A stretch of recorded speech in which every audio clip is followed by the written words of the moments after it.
إن الحمد لله نحمده ونستعينه ونستغفره ونعوذ بالله من شرور أنفسنا ومن سيئات أعمالنا. من يهده الله فلا مضل له ومن يضلل فلا هادي له، وأشهد أن لا إله إلا الله وحده لا شريك له، وأشهد أن محمدا عبده ورسوله. يا أيها الذين آمنوا اتقوا الله حق تقاته ولا تموتن إلا وأنتم مسلمون. يا أيها الناس اتقوا ربكم الذي خلقكم من نفس واحدة، خلق منها زوجها وبث منهما رجالا كثيرا ونساء، واتقوا الله الذي تساءلون به والأرحام إن الله كان عليكم رقيبا. يا أيها الذين آمنوا اتقوا الله وقولوا قولا سديدا يصلح لكم أعمالكم ويغفر لكم ذنوبكم، ومن يطع الله ورسوله فقد فاز فوزا عظيما. أما بعد، فإن خير الحديث كتاب الله،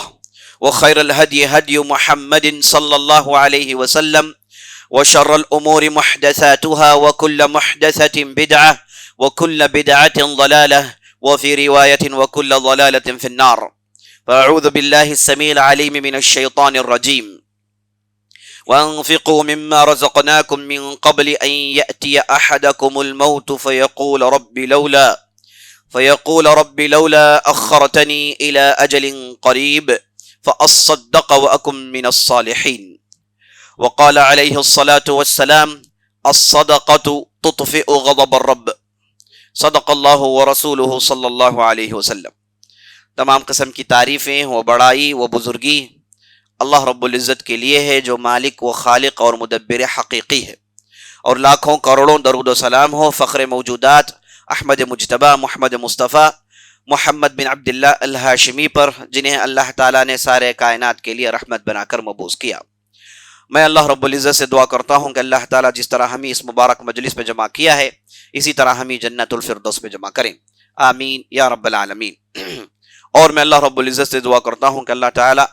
رمضان کی ہماری محنتوں کو قبول فرمائے، ہمارے روزوں کو قبول فرمائے، ہماری نمازوں کو قبول فرمائے، ہمارے صدقہ و خیرات کو قبول فرمائے، آمین یا رب العالمین. رمضان کا مہینہ ابھی شروع ہوا تھا، لیکن دیکھتے ہی دیکھتے اس کے لگ بھگ 21 دن نکل چکے ہیں، اور جو بھی باقی ہے وہ بہت کم ہے، اور وہ ایام بھی اسی تیزی کے ساتھ نکل جائیں گے.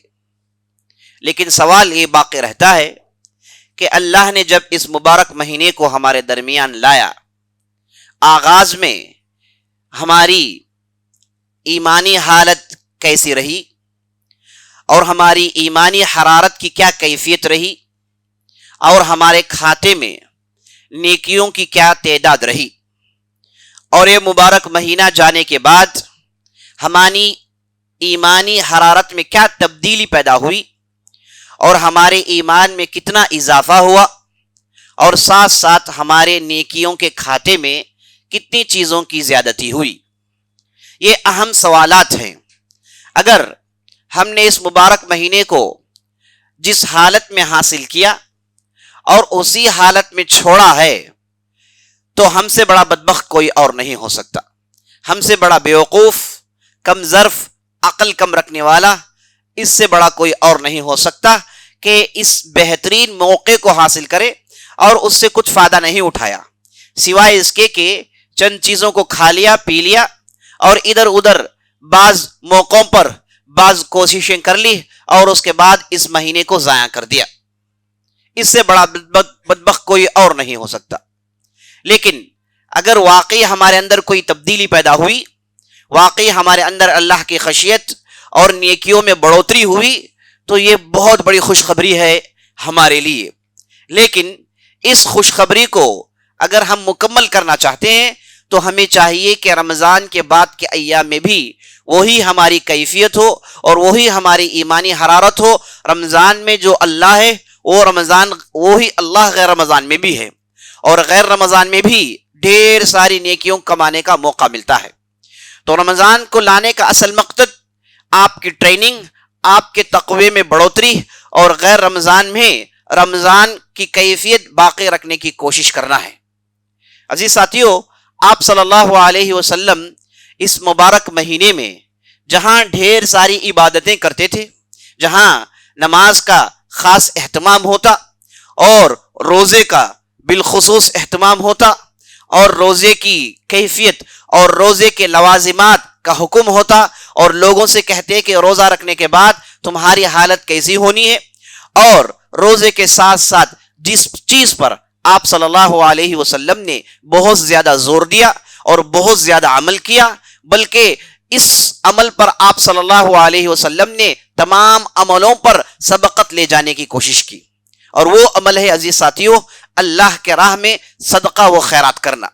اللہ کے راہ میں پیسے نکالنا، جو پیسے جسے انسان سب سے محبوب رکھتا ہے، جس کے حاصل کرنے کے لیے ہر ممکن کوشش کرتا ہے، خون پسینہ ایک کرتا ہے، دن رات ایک کرتا ہے، ان پیسوں کو جو اپنے پاس جمع کیا ہوا ہے، اسلام کہتا ہے کہ اگر تم واقعی مومن ہو، واقعی تمہارے دل میں اللہ کا ڈر ہے، واقعی تم اس دنیا کو کچھ نہیں سمجھتے، واقعی مرنے کے بعد کی زندگی پر تمہارا ایمان ہے، واقعی تم جنت جانا چاہتے ہو، تو اس محبوب چیز کو، اس محبوب مال کو نکالو اور اللہ کے راہ میں خرچ کرو، اس یقین کے ساتھ کہ تم جو بھی دیتے ہو وہ تمہارے کھاتے میں کمی پیشی پیدا نہیں کرتا، جو بھی تم اللہ کے راہ میں دیتے ہو وہ تمہارے اکاؤنٹ سے گھٹتا نہیں، بلکہ اکاؤنٹ میں وہ چیز ایڈ ہو جاتی ہے۔ نبی صلی اللہ علیہ وسلم نے حدیث میں ارشاد فرمایا، واللہ ما نقصت صدقۃ من مال شیئا، آپ صلی اللہ علیہ وسلم قسم اٹھا کر کہہ رہے ہیں کہ اللہ کی قسم صدقہ تمہارے کھاتے میں، تمہارے اکاؤنٹ میں کمی پیشی پیدا نہیں کرتا، صدقہ تمہارے اکاؤنٹ میں اضافہ کرتا ہے۔ یہاں آپ صلی اللہ علیہ وسلم نے انسانی تصور، انسانی کانسپٹ کو توڑ کر دکھایا، کہا کہ تم نے جب پیسے دیے اللہ کے راہ میں، اصل میں وہی پیسے باقی ہیں، اصل میں وہی چیز آپ کے پاس ہے، جسے تم نے نہیں دیا وہ ضائع ہونے والی ہے، کیونکہ ہر دانہ، ہر درہم، ہر سکہ جو تم اللہ کے راہ میں دیتے ہو 100% یقین ہے کہ اس کا بدلہ ملے گا، لیکن جو پیسے تم اپنے پاس رکھے ہوئے ہو، جو تم اپنے اوپر خرچ کرتے ہو، اپنے اہل و عیال پر خرچ کرتے ہو، یہ تو اس کا فائدہ دنیا سے ختم ہو گیا ہے، اس کے لیے کوئی ریوارڈ، اس کے لیے کوئی ریٹرن ملنے والا نہیں ہے۔ اسی لیے آپ صلی اللہ علیہ وسلم ایک مرتبہ اپنے گھر میں داخل ہوتے ہیں، دیکھتے ہیں کہ مائی عائشہ نے اپنے پاس گوشت رکھا ہوا ہے۔ آپ صلی اللہ علیہ وسلم نے پوچھا، کیا تم نے صدقہ کر دیا؟ تو مائی عائشہ نے کہا کہ میں نے تو پورا صدقہ کر دیا، صرف ایک پیر کا حصہ ہے میں نے آپ کے لیے باقی رکھ لیا۔ تو نبی صلی اللہ علیہ وسلم نے کہا کہ جو تم باقی رکھی ہو وہی اصل میں نقصان ہے، جو تم دے چکی ہو وہ ہمارے فائدے میں ایڈ ہو چکا ہے، یعنی تم جو اللہ کے راہ میں دیتے ہو وہ تمہارے لیے فائدہ ہی فائدہ ہے، اور 101% یقین رکھیے کہ اللہ سبحانہ و تعالیٰ اس کا بہترین بدلہ دے گا، اس کا بہترین بدلہ دے گا، اور یہ ایسا بدلہ ہوگا جو ہم تصور نہیں کر سکتے۔ یہاں تک کہ نبی صلی اللہ علیہ وسلم نے حدیث میں ارشاد فرمایا، جب کوئی بندہ اللہ کے راہ میں کچھ دیتا ہے، اللہ کے راہ میں صدقہ کرتا ہے، اللہ سبحانہ و تعالیٰ اس چیز کو اپنے پاس لیتا ہے اور اسے سلا کر اسے بڑھاتے رہتا ہے یہاں تک کہ ایک دن کا پہاڑ میں تبدیل ہو جاتا ہے، ایک دن کا اللہ سبحانہ و تعالیٰ اسے پہاڑ میں تبدیلی کر دیتا ہے۔ آپ نے اللہ کے راہ میں ایک دن کا دیا لیکن اجر آپ کو پہاڑ کے برابر ملے گا۔ عزیز ساتھیوں، قیامت کے دن جب ہم کھڑے ہوں گے، ہمیں معلوم ہے کہ زندگی چند دنوں میں ختم ہونے والی ہے، ہمارے ہاں یقین ہے کہ ضروری نہیں کہ ایک آدمی کو موت وقت مقرر پر آئے، موت کبھی بھی آ سکتی ہے اور کسی بھی وقت آ سکتی ہے اور کسی بھی عمر میں آ سکتی ہے اور کسی بھی مرحلے میں آ سکتی ہے، کسی بھی موڑ میں آ سکتی ہے۔ اچانک یہ دنیا اس کے لیے ختم ہو جاتی ہے، اچانک یہ نیکیاں کمانے کا موقع ختم ہو جاتا ہے، کیونکہ جب آدمی موت کے فرشتے دیکھ لیتا ہے تو اس کے بعد نیکیاں کمانے کے لیے اس کے پاس کوئی ذریعہ باقی نہیں رہتا۔ جیسے ہی موت کے فرشتے نظر آئے